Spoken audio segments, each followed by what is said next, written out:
if we're going. There we are. I don't know if it's accurate or not, but it sounds like the Washington Commanders were willing to give up a bounty of picks to the Chicago Bears to get up for the number 1 overall selection, which of course would have been Caleb Williams, but Ryan Poles firmly committed with going with Caleb Williams, which is the right decision to me. And again, I wrote this, and by the way, this evening, we're going to be talking mostly about the mock draft that I just released on NFL.com. And I wrote this in the thing. It's like Caleb Williams is the only person that this makes sense for. If this had been any other draft pick, if the Bears had been sitting at number 5, I doubt that they would have moved up to number 1. They might have tried. But at the same time, when an opportunity like this presents itself, it means you're going to go for Caleb Williams. So it's nice to know that other teams are looking at the other quarterbacks. I think that's one of the takeaways that you should have with that whole report, that the Commanders are willing to move so much capital. I know a lot of it's like hometown guy, player like that. But at the same time, if Jaden Daniels or Drake May or one of those guys is that close, you don't make that move. But this very much reminds me of the time when the Commanders took RG3 and Andrew Luck was the top pick, I should say. I feel like it's very much the same, where it's like it's a definitive number 1. Number 2 is far, far and away. And Ryan Poles is smart enough to be like, you know what? We're good. I know that it could have fetched us a lot of draft capital, but at the same time, we're ready to restart with Caleb Williams. And speaking about starting, Sammy, let's go ahead and start the show. Turn up your volume. Because you're about to listen to The Sick Podcast with Adam Ray. It's Hester trying to work it back to the middle. Gets past the first wave, and here he goes. It's Hester inside the 30. Hester's going to take it all the way for a touchdown. And no flag, 92 yards. The sickest Chicago Bears and fantasy football podcast. Sports entertainment like no other. It's gonna be sick. It's Wednesday night. You know what that means? It is time for Take It to the Rank a little bit earlier than usual. So I apologize to everybody who are like, wait a minute. Is it already 7 o'clock Eastern? Is it already 6 o'clock Central? No. The thing is, I have soccer practice this evening. I wanted my boy to make sure that he got some work in. We have inclement weather moving into Southern California. My son, I'll tell you this right now. I will not spend a lot of time talking about this, but I will say the boy's getting good. The boy is getting good. So I wanted to make sure. We've had spring break and we've had some other things. So I wanted to make sure he had an opportunity to go out there and continue to work on his skills, which is why we're early, which means you'll have extra time to go out there and watch AEW Dynamite. The Tape Never Lies Network, of course, will be on in about 2.5 hours now. So you have a little bit more time to go out and relax, do whatever you're going to do. Want to sit here and talk about my mock draft with a twist. But before we do that, I want to remind everybody that we will be at the Game Room Chicago. Yes, draft night, NFL draft party on April 25th or 26th, whatever the Thursday is. Whenever we're about to draft Caleb Williams, we'll be sitting there, me and my guy, Tyler Scott. By the way, Tyler Scott, just so he knows, I already got his jersey. So Tyler Scott, if you saw the news, he's switched to number 10. I don't know how much you know what? And we joked about this. I told him, I said, you know what? You can sit here and charge money to Caleb Williams or Keenan Allen. You're probably better off we'll switch. We'll switch. And I don't know if you saw the story about Kyle Pitts. Oh my God. They told Kyle Pitts that, and he wanted to give up number 8 to Kirk Cousins. And Kirk Cousins is like, no, don't worry about it, dude. I'll be number 18. And Kyle Pitts is like, no. I wanted to switch back to probably like 84 or something like that, which is what he wore at Florida. And he's like, no, I'll switch it. Like, not even a monetary thing, which is probably the smart thing to do. Again, when you want red zone targets, you're like, no, just take the jersey, dude. It's totally cool. The NFL told Kyle Pitts that he had to buy every single Kyle Pitts jersey that was out there. And Kirk Cousins was like, I would have been involved in that transaction as well. Like, I wouldn't have made him purchase everything. 6 figures to each and they're both like, forget it. So Kirk Cousins will be number 18. Kyle Pitts will continue to wear number 8. And my guy, Tyler Scott, number 10. And this is a brand new jersey. Ignore the 100-year patch of the NFL. Clearly, I'm getting so much use out of this. I remember when we made the move for Chase Claypool, I put this on. And I have no, like, I'm not running from it. I was excited when Chase Claypool was traded, so I was wearing it. But again, I think Tyler Scott is now going to break the streak. There was somebody else in there. Who am I missing? Sammy, somebody will probably mention it. And when they do, remind me who it is. Because I'm just spacing on who is number 10. Because there was somebody after Chase Claypool who recently was just wearing number 10. But hopefully Tyler Scott, he will be the guy who breaks that streak. So we're excited for him. We're excited to be there at Game Room Chicago. It's completely free. All you need to do is show up. We're going to hang out. We're going to do a show similar to this. We're going to hang out, have some fun. I'll tell some stories. We'll talk about the draft picks. Now, number 1 is going to be Caleb Williams, as we know. And I do want to remind everybody, or just let everybody know, that I released my latest story on NFL.com. It's a mock draft with a twist. And whenever you read anything, like when you read Daniel Jeremiah, Chad Ryder, Daniel Jeremiah and DJ, both of them, Bucky Brooks, Lance Zierlein, all those guys, Cynthia Freeland, when they do their mock drafts, I think a lot of people, what they try to do is try to figure out, like Peter Schrager does a really good job of this, of like predicting where players are going to go. I don't do that. I'm not as connected to the agent world as a lot of these guys, so I'm not even going to try to fathom of what teams are thinking. But what I love to do is kind of tell teams what to do. I like to be the consultant, like one of the Bobs from Office Space or something like that. Like, it's easy. Like, that is my ultimate goal, is to eventually be at a point where I'm just a consultant and I go into WWE or AEW or ES, whomever, and just give people ideas. Just be like, you know what you guys should do? You should have a character that, like, I always wanted this for like John Cena. Like, hey, like he should lose a match to where like you rank wrestlers. And when John Cena loses, he has to fall back down to like number 100 and has to fight his way back up. So you would have like 99 matches of John Cena trying to get back to number 1 to fight. At that time, it would have been Roman Reigns. But in any event, this is what I like to do with these NFL teams, is tell them what to do. Now, obviously, with the Chicago Bears at number 1, it's very easy. It's Caleb Williams. I'm not going to make any bones about that. And I've said this on the NFL Total Access. I've said this on NFL Fantasy Live. I've said this everywhere, that if the Bears are not taking Caleb Williams, and as I said on the top, there are reports that Washington was pretty hot and heavy to try to get that pick from the Bears. So it's obvious it's going to be Caleb Williams. So there's not going to be much debate here. But at the same time, I would quit this show. This show would be the Sick Podcast with that, and we'd change these colors to blue and yellow, or it'd be red. It would be red for Arsenal. We'd either change this to an Angels podcast or an Arsenal podcast or something else, because we would stop talking about the Chicago Bears if it's anybody else other than Caleb Williams. If they trade out of it, maybe. But like when people are like, maybe they'll take Jaden, they're never taking Jaden Daniels. You're not going to trade Justin Fields for smaller Justin Fields. I don't care about resetting the quarterback clock that much. There is no way that is going to happen. So it's going to be Caleb Williams. And in this piece, and again, I implore you to go check it out. It's NFL.com/rank. You can go read it after the show, telling teams what to do. I told the Commanders to trade their pick. I know they're going to take a quarterback, but at the same time, I don't believe the Commanders are a quarterback away from being competitive. I don't think the New England Patriots are a quarterback away from being competitive. I would trade out of both of those spots.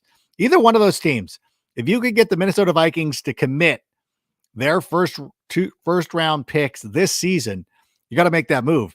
Or, even if I don't know how you can't let Minnesota jump up that much without getting both of those picks and probably an additional first round. It's got to be 3 first round picks. You got to make that. If I'm the Commanders or the New England Patriots, I make that move. I don't hesitate about that at all. I make that move and I move down and I build the team, because next season they'll be a Jaden Daniels. There'll be a Drake May. There'll be a JJ McCarthy. There'll be who am I forgetting? Michael Penix, like whatever. There will be a guy out there who could be the quarterback of your future. And I would just go out there and do it. And I would make that move and I would make it happen.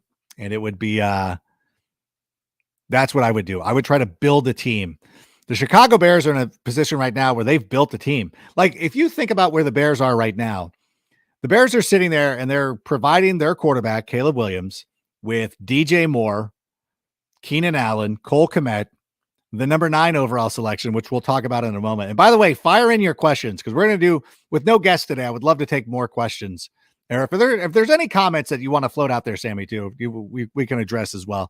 Like, don't worry about interrupting me. But if I'm the Commanders or the Patriots, I kind of try to follow what the Bears did. I know that, again, like I was talking about the tech, because like you're kind of following what the Texans did last year. And I know people have told me plenty of times, like, hey, the Texans aren't doing anything new. Everybody wants to build around a rookie quarterback, which I get. I absolutely get. But you think about what they did last year, getting Will Anderson, this season, getting Joe Mixon, getting Stephon Diggs, and signing. We forget that they signed Danielle Hunter. Like, we don't talk about that enough. Like, they went out there and they stocked this team. And the Bears are doing something very similar. And, you know, you could take San Francisco's done this. Detroit's done this. Seattle a long time ago has done this. Okay, fine. That's fair. It's a fair comment. If I'm one of those teams like Washington or New England, I would prefer to have that team stacked and go out there. And you kind of think about it this way. Would you rather be in a situation of like, would you rather be the Texans last year or the Bears this year or the Panthers last year? Like, who's in a better spot?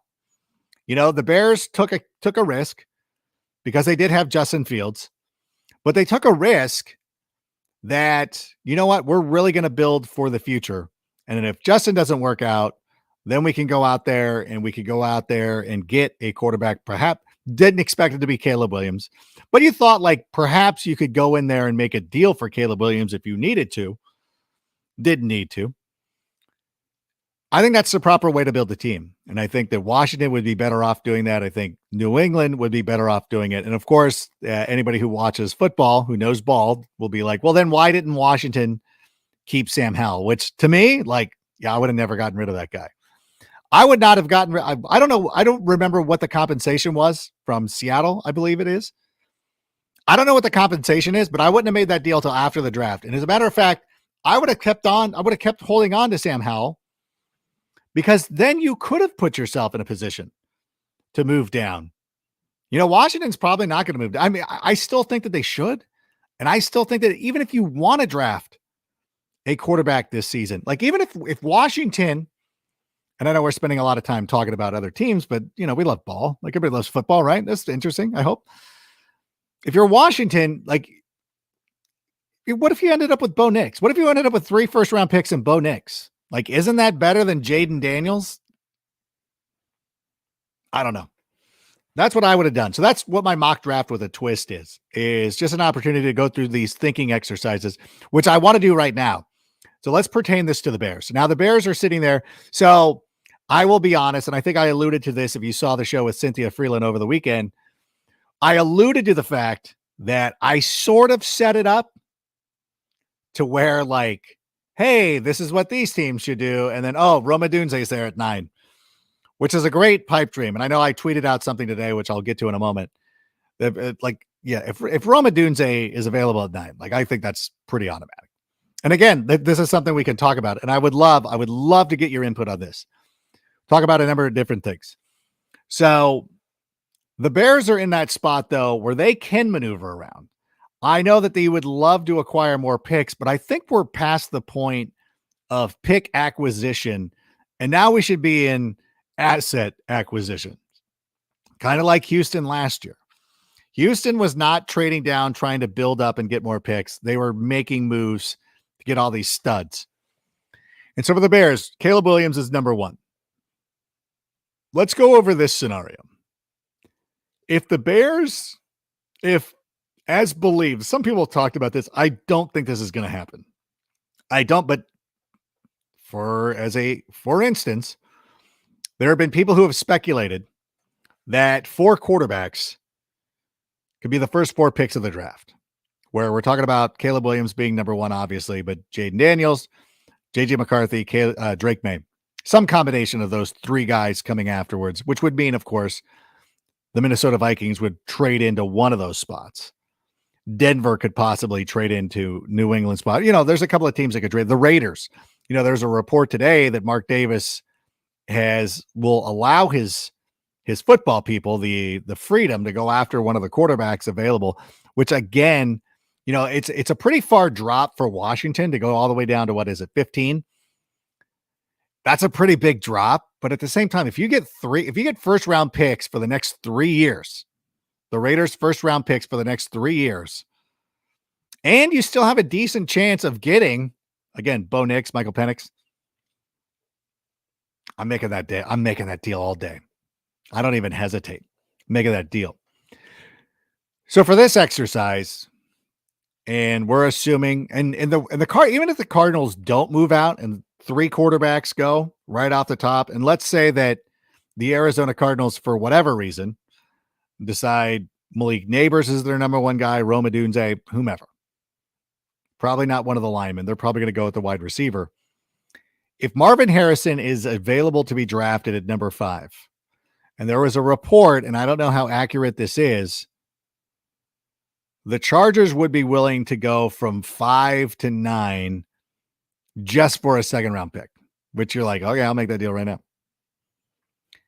But at the same time, I don't make that deal unless it's Marvin Harrison Jr.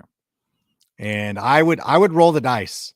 And especially if Malik Neighbors is still on the board and the 3 wide receivers are still on the board, I could see waiting. But at the same time, if Marvin Harrison Jr. is available at number 5, I would make that move. Let me know right now. Log into the comments. Let me know. Because to me, it's Marvin Harrison Jr. He's the Caleb Williams of the wide receivers.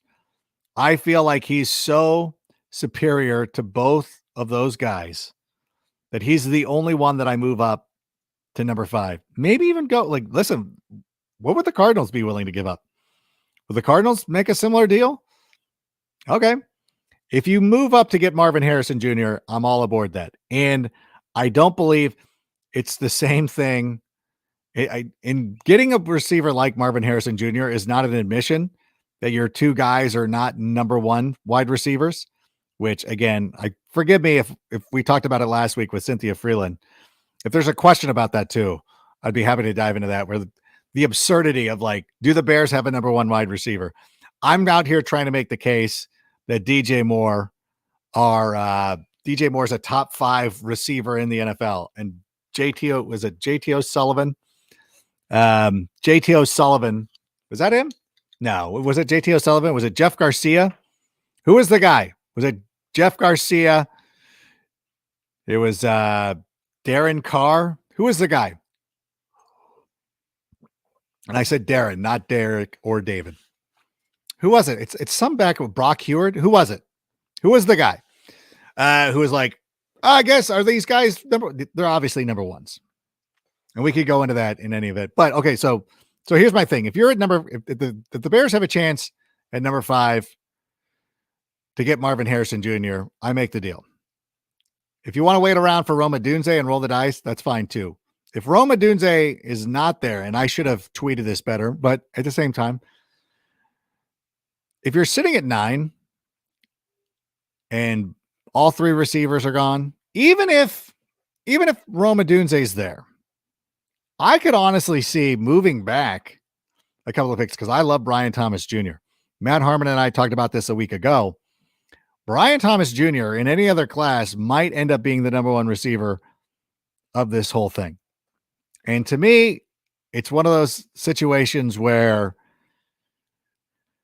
he's being undervalued, that if you could move back to like 13 or 14 or somewhere right there, I'd feel very comfortable moving back and getting that pick and going in that direction. But we do have some questions, so I want to give an opportunity to fans, because you guys have been so great over the last couple of years, to really appreciate it. And I know that over the last couple of years and months, I should say, we have not been taking as many questions. Let's change that right now. All right, Sammy, how about the first question? Let's bring it in. David, how far down to the first would you be willing to trade number 9 without requiring a first next year too? You know what?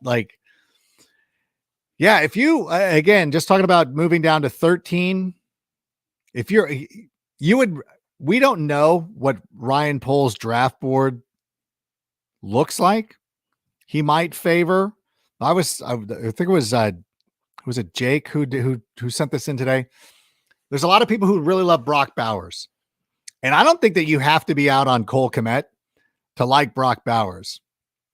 But if the Bears are really in favor of getting Brian Thomas Jr., Brock Bowers, even one of the linemen, and you wanted to move down to 13, I don't like the idea of moving too far outside of the field. I think the Raiders are the last possible spot.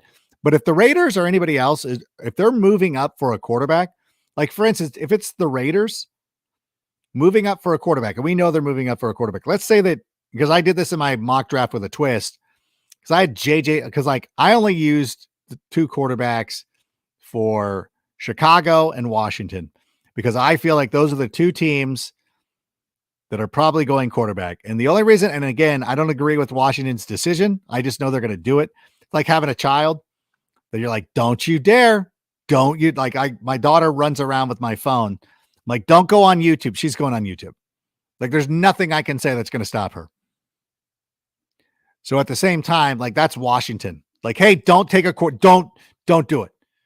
You don't need, okay, fine. They're taking a quarterback. I could see both JJ McCarthy and Drake May being available at number 9. And if all 3 of those wide receivers are gone, if Dallas Turner's gone, maybe even Jared Verse is gone, Joe Alt's gone, I now look at the Raiders and I'm like, okay, you want to move up for a quarterback? We're in. But because they would be jumping the Vikings and the Broncos, that's going to cost them a first round pick. It just does. So I don't think that you move too far down. I guess 13 would probably be like my limit right there. What is that? 13's the Broncos. That's about my limit. I would love to do the thing where you move down to 10 again, because that's what I suggested that in my mock draft with a twist, where what did we get? We got a 4th round pick last year, moving down a spot. Like if you're committed to taking Brian Thomas Jr. or whomever, and you know the Jets aren't taking him, and the Jets are moving up to take Brock Bowers, then I would be like, okay, let's pick up a 4th rounder, maybe a 3rd rounder this year. But if it's somebody moving up for a quarterback, now we're talking about some pretty high stakes. Now we're talking about some first round picks being added to the mix, especially if it's the Raiders. The Raiders are going to have to give up a first round pick. So I guess that's my limit, 15. And sorry about that. Gosh, my nose, every time I sit here, my nose, it just must be the dust or something. In any event, if they go super far down, I've seen people suggest the Buffalo Bills moving up. And what would that be? 20? What is Buffalo? 27? 20 something? I don't know. That's got to cost a number of first rounders. That's a huge leap. You're going to let Buffalo jump up all that way. I don't think it would happen. But if they did get into the 20s, I would see them going with JPJ, Jackson Powers Johnson. I still think a center is the way to go. I know a lot of people have suggested rebuilding the offensive line. And listen, there's nothing wrong with that. You would have to believe that Braxton Jones, like I feel the Bears' evaluation of Braxton Jones is very different than a lot of people. You're not moving Darnell Wright, perhaps. And the guards, I mean, who is the guy from Duke? Not Graham Barfield, but yeah, it's Graham Barfield. There were players. I think the Bears could go offensive line, but I think that, I don't know. That's too much.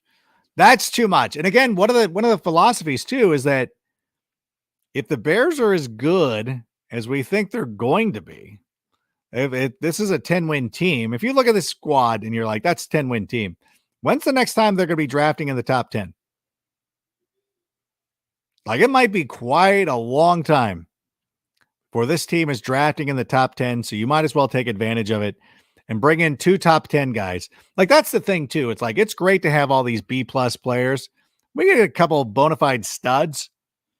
I think that's great. All right, Sammy, how about another? Wait, hold on. What did he say? Graham Barton. There it is. Would you move next year's first for Marvin Harrison? Yeah, Scott. The first.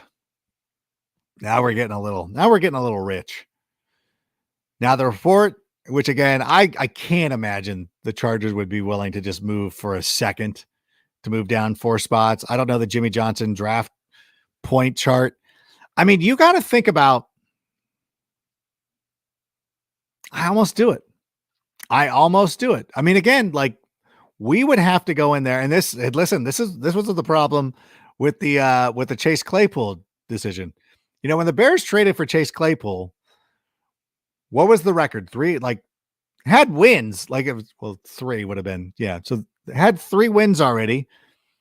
Thought the team was going to be competitive. The team was competitive, but thought the team was going to compete. You're like, well, worst case scenario, this is, you know, pick 46 instead of 32. You're like, okay, or 33, what it should have been. That's what you're doing. Like you're doing the Chase Claypool deal over again. We are kind of like, well, our first round pick next year is going to be 25. So you're essentially trading 25 next year for Marvin Harrison. That's the hope. Because the worst is like we gave up the second pick of the draft. Like the worst would be sitting there similar to the Carolina Panthers, where you're like, oh crap. Like what if we bottomed out? We went like 2-15 next year. And you're like, well, cool. We could have had a first round pick. I mean, it won't matter because we have Caleb Williams. Caleb Williams would never be like, it's just so far fetched to think that this team is going to be bad. Like they could lose a lot of close games, but I would say that the absolute floor is 7 wins, which again could put us as a picking 9th overall. And it would be tough to wear to be like, yeah, we're giving up the 9th overall pick for a wide receiver when we had Keenan Allen and DJ Moore. The first is a tough one. It's a tough one. I think I do it. I think we go full Rams. F them picks. Yeah, let's do it. First round pick. Don't tell the Chargers that. Try to get them to take the second round pick. That's good. All right, Sammy, what do we got? Antonio Esparza, what's your thoughts on Braxton Jones? I think he's not good enough to be protecting Caleb's blind side.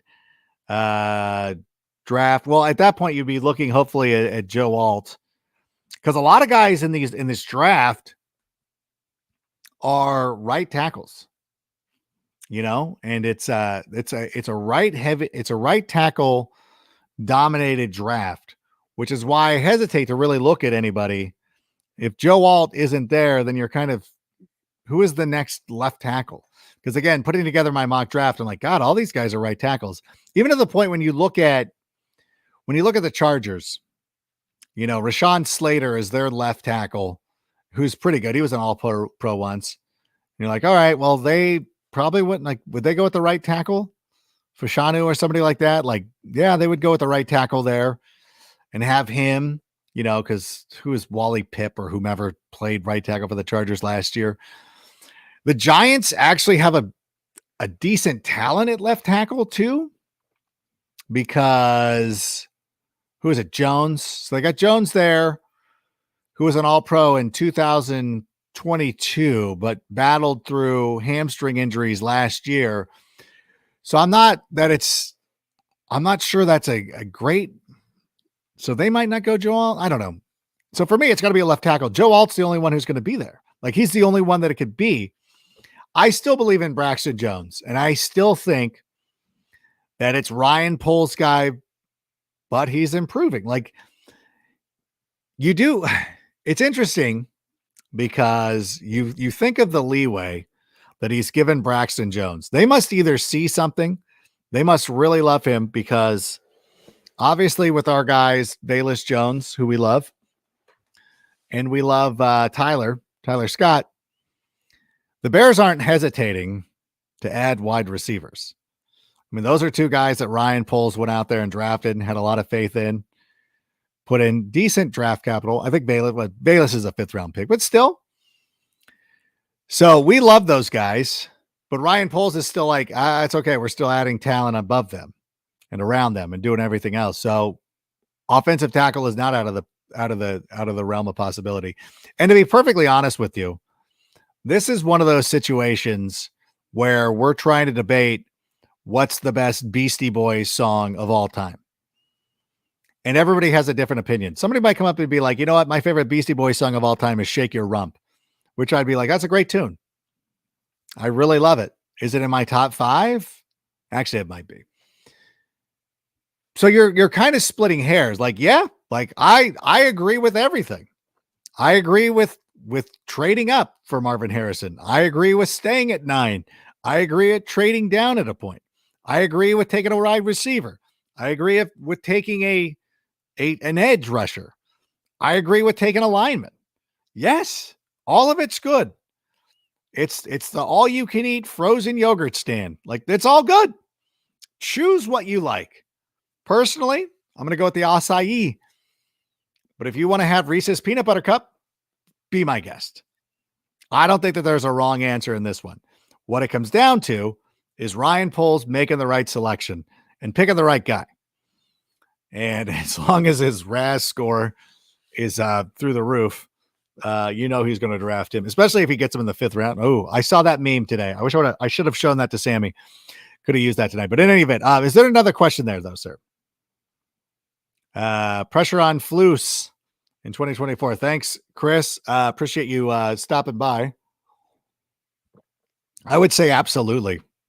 There is pressure on Matt Eberflus to show improvement this season, to show that he is the right coach for the Chicago Bears. Now, we went through last year, and Matt Eberflus was able to, and I know that he's probably got a history with Ryan Poles. I think they share the same agent. You see him palling around a lot, so I think he's got a little bit of grace there. But they were able to kind of sell it like, hey, Luke Getsy wasn't the right offensive coordinator. Justin Fields wasn't the right quarterback. We get that squared away. We should be good. So I truly believe that he is in a position right now where you got to go out there and win some games. We can't, this year it was fine to say, hey, this was a 7-win team that lost 3 games where they had a 90% chance of winning in the 4th quarter, which meant they should have been a 10-win team, which means they should have been in the playoffs. But if circumstances would have been different, Justin Fields holds on to the ball here. Maybe, oh God, who's the tight end who dropped that ball? I just wanted the Packer, Bobby. Wow, what the hell? Jeez Louise, what is wrong with me? I got soccer on the mind. I'm in full-fledged soccer season. Bob Tunyon. Yeah, you look at all these things, you're like, if these things would have happened. Now it's up to Eberflus to go out there and win these games.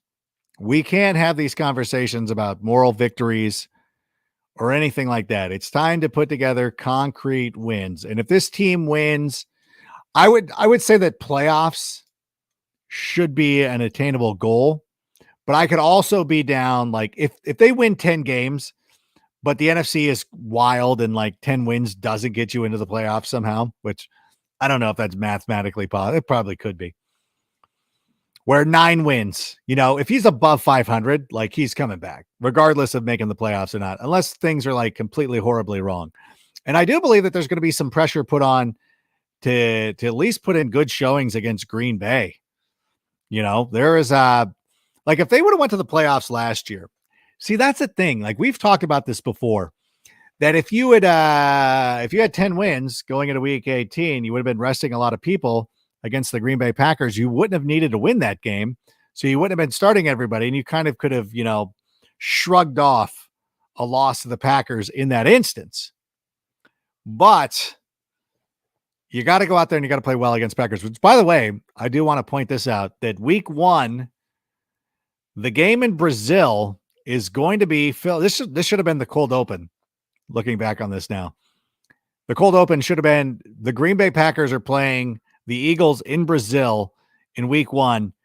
Thank God That means we're not playing Green Bay to open the season. Straight from Brazil, Bears fan since 2006. Unfortunately, today was confirmed the Packers will play the Eagles over here. Any thoughts? Are you coming at them? If so, I'll show you a great time here. I would love, Felipe, I would love to. I would love to. One of my best friends growing up, his wife's Brazilian, and they speak Portuguese, and they're amazing. And we were talking about going. He's like, "Hey, are you going?" Because I think they're going to go down for that game. And I'm like, I wish I could, but it's interesting. Like, I understand for you. I would have loved it to have been the Bears in Brazil, but we're going to England, so I can't imagine we couldn't have gotten two because we're going to play at Tottenham Stadium. So we wouldn't have gotten two international games. So I think it was kind of a fait accompli that we weren't going to go down there. But the good news is, and this is the one takeaway, the good news is that we cannot play the Packers in week one.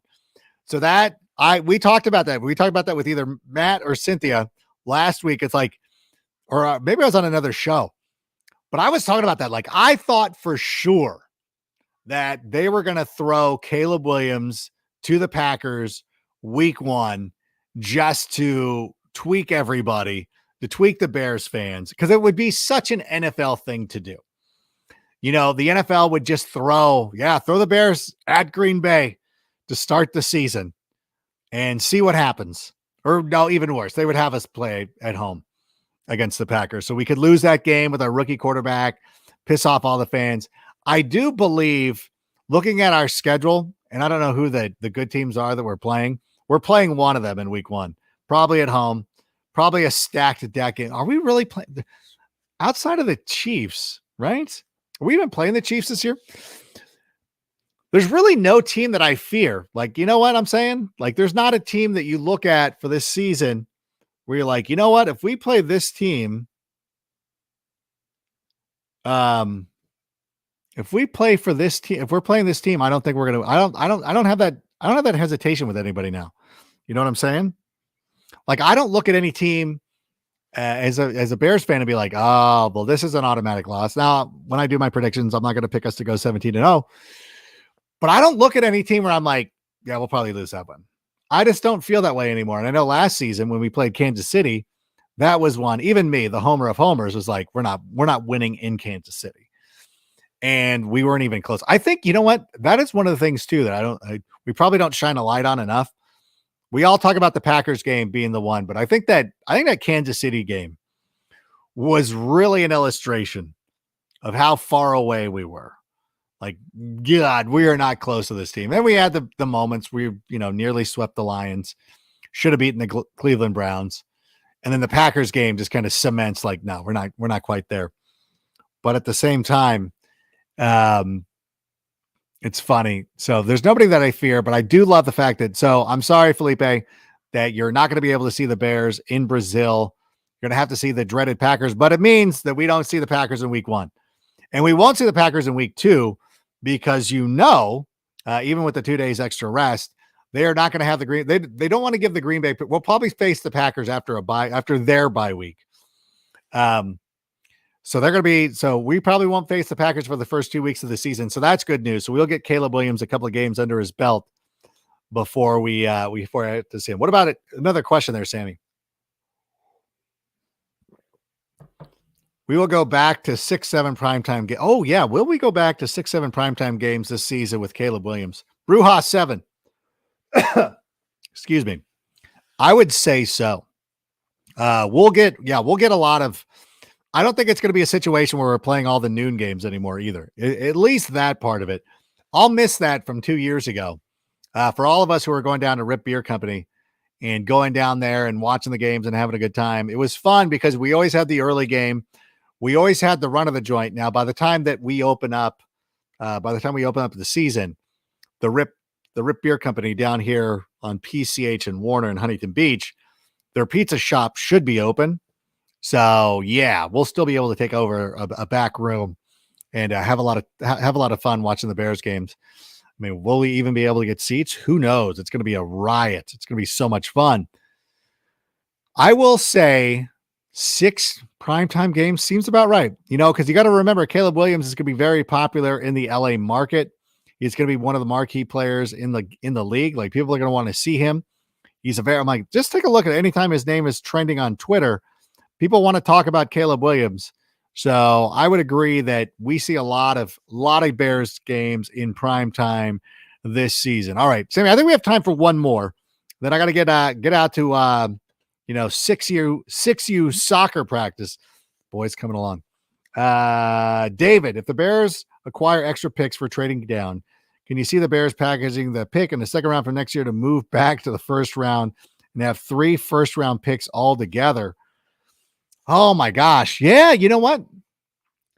Again, like they're going to be we're to the point of trying to acquire as many studs as possible. I think there's a bigger possibility that we make a move to try to get into the top 5.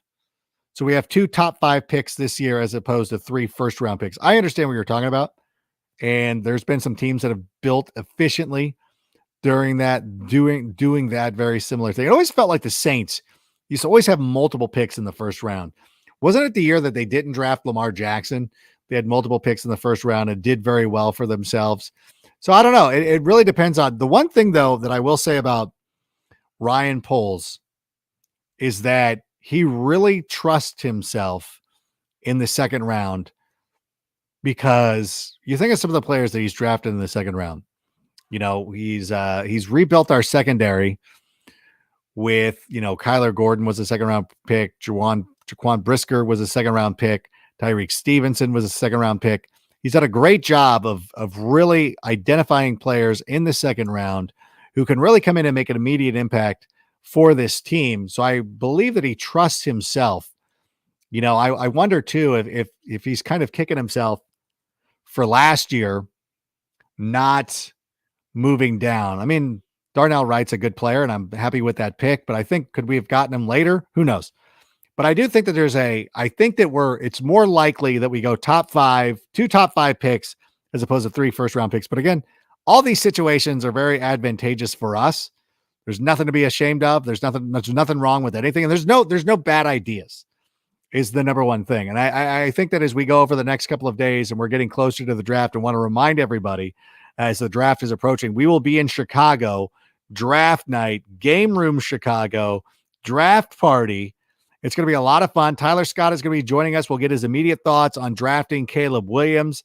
We'll be sticking around to see what else the Bears do in that first round, but it's going to be a lot of fun just talking Bears.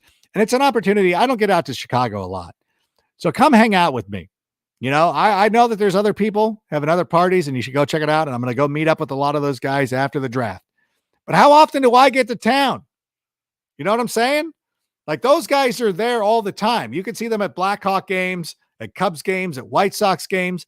I very rarely make it public appearances in Chicago. So you should come out to see me. You can see everybody. And other people are having draft parties on Friday night. Go to their draft party on Friday night. Thursday, show up with me. This is a one and done situation. I got to get back. And you're like, why aren't you staying for Friday? There could be a lot of fireworks. I got soccer. I got to get ready for soccer games on Saturday. Coach 2 teams. Got my 10U girls, my 6U boys. So do come out if you can. It would be fun to see you. And thanks to everybody who joined us here tonight.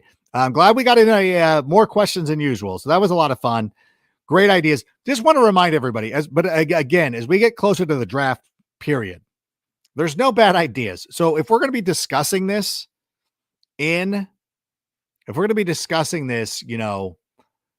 moving forward, like, realize that if somebody says that they want to take an edge, or they want to take a tackle, or they want to take all those ideas are great. There's not a bad idea. And it's up to Ryan Poles to go out there and execute it. And I can't wait to see it happen. So until next time, our schedule is going to be a little bit more fluid over the next couple of days. We'll have another draft profile with Draft Vogel coming out. Please be sure to check that out. By the way, make sure you've liked and subscribed to the YouTube channel. We're very close to 13,000 followers. Let's get over that hump. We've been at 12.9 for a couple of days now. I want to get to 13,000. So employ your friends. Email it to somebody, tell a buddy, like, hey, man, come check this out. Get us up to 13,000 as this site continues to build and grow. I want to thank you all for being here. So until next time, bear down. And Sammy, go ahead and play us out.